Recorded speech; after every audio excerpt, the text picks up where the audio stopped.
Good morning. Tony Dattino doing Live with Tony.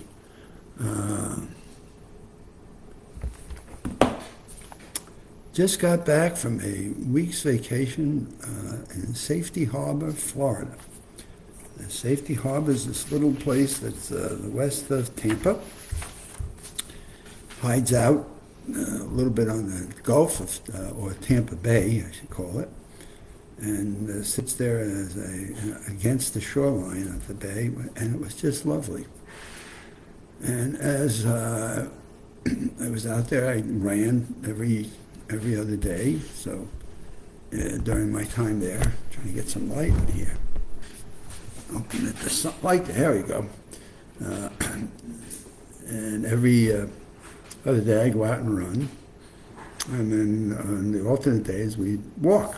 And I love this, it's a third of a mile long, a boardwalk that raised itself over the mangroves. And it was just a lot of fun, enjoyment and relaxation, walking over the mangrove and looking at the tide of the water, and looking at fish and growth of plants, what nature was doing to the shoreline in this particular mangrove. And walking through that for a third of a mile was just, it had outlets where you could go out a little bit deeper and see the water, go out towards the water, and really appreciate the changing of the tides.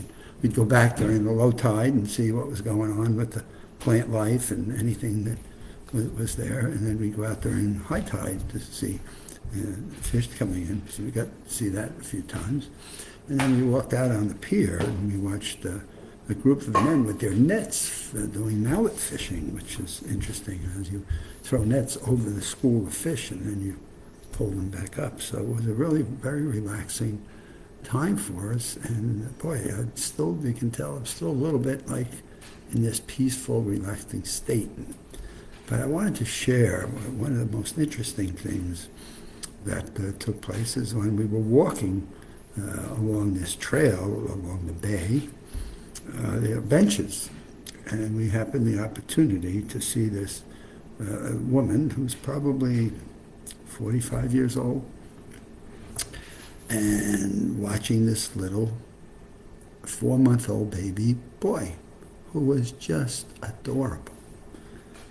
And so you couldn't help but stop and look at this adorable baby, this gorgeous smile at 4 months old, and being able to see the smile on a 4-month-old was pretty special.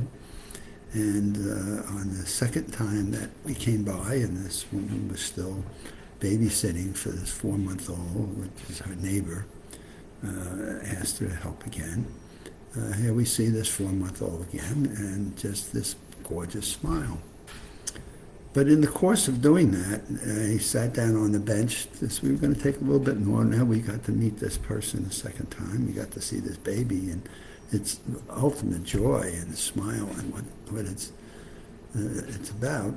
And the woman started talking about the importance of nurturing the baby and bringing the right experiences in front of this baby, and what a fabulous mom and dad this boy has got, and what a difference it's made, which then got me to talking about, you guessed it, right, the importance of nurturing and teaching people things that they may never ever thought about their own mind and their own capabilities. And therefore, my God, I now sat down on the bench and I said, okay, I guess I'm going to stay a while because I'm going to get going here. And finding somebody who was just equally enjoyable in recognizing the importance of nurturing and developing the mental capacities of a 4-month-old, and realizing that she was as into this as I was, and realizing its importance, which then brought me to the obvious question, which was, so what do you do for a living? And because she was in the conversation, said, yeah, and I need to do this a couple of times this week because I'm going back to work next week. So all of that came together, and the question was, well, so what do you do for work? And she started telling me she does therapy. She goes to in-house therapy for people who've had strokes or have some disability. Maybe it's Parkinson's. But she's an in-home therapist that goes in and works with people in their homes. And one of the things that you got to start seeing where we really make connections, right? One of the things she said that I do is get these people out of their house. They think that sitting there and watching TV is a good thing for them. And I know from my experience with working with people for years that sitting and watching TV is not a good thing for them. To some degree, it's fine, but to the point that that's what they think they're doing, and that's where they're getting their mental stimulus, and that's where they're getting the lack of exercise or the lack thereof, is not a good thing. So the first thing I work to do is get them out of the house. Let's go do some exercising. Let's do a little bit of walking. Well, I'm thinking about that yesterday as I'm reading the current issue of the Mount Sinai Healthy Aging. And the Mount Sinai Healthy Aging, I in my mail, so Sunday was a little time for picking up mail. More studies results add to the growing evidence that exercise mitigates cognitive impairment. Walking is a favorite exercise and something you can do on your own pace. It boosts your cognitive and cardiovascular bone strength, and it's free. Research keeps coming up with the goods when it comes to providing evidence that regular walking benefits brain power at any age. Well, here's this woman talking about one of the most important things that she does is gets these people out of their house. And it does a whole lot of things, because what's the next thing to get? And this is the second thing we got to talk about. I said, you know what? When you start to go out and walk, you get to meet people like we've met you. Exactly.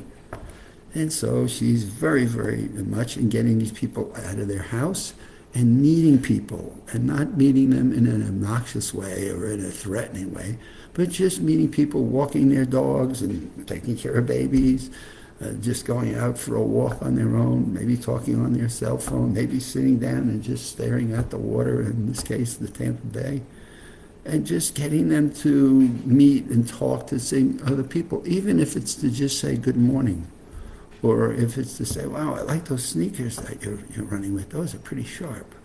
Or, and again, you do this at a point where people have slowed down and they look friendly enough that they may want to have a conversation. So in this case, here was a woman sitting on a bench with a baby, not going anywhere, and more than welcoming to stop and look at the baby, and then from there, sit on the bench and have this fabulous conversation with her. And she was just awesome. And recognizing the things that we talk about for memory and cognitive health are known by others, which is really terrific, and results that are there.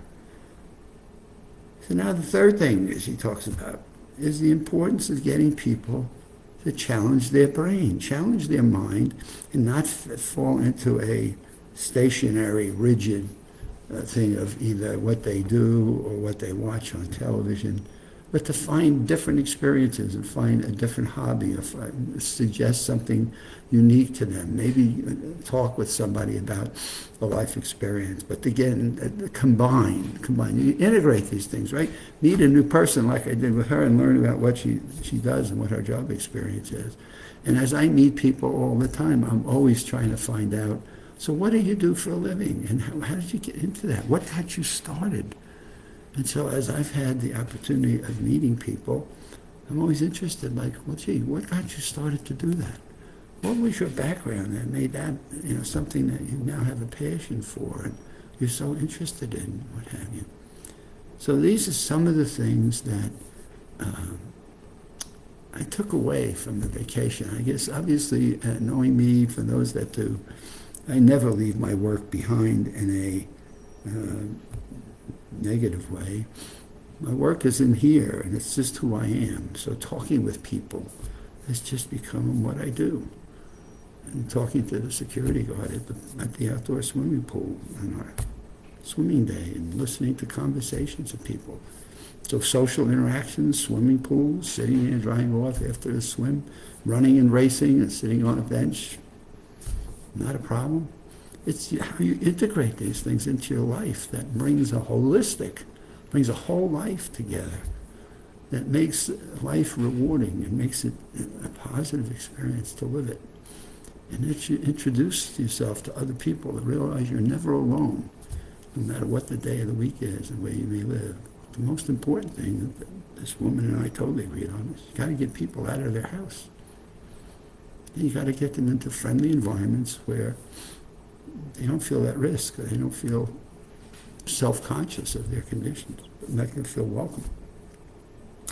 And that's the skill that we work on in our Connect workshop that we do here in Dr. Phillips, Florida. So with that, we are off and going. I'm back here on Wednesday, so back off of vacation. And it was a wonderful, relaxing time. And boy, it puts you almost in a trance that you just want to stay in because it's so peaceful and enjoyable. See you on Wednesday.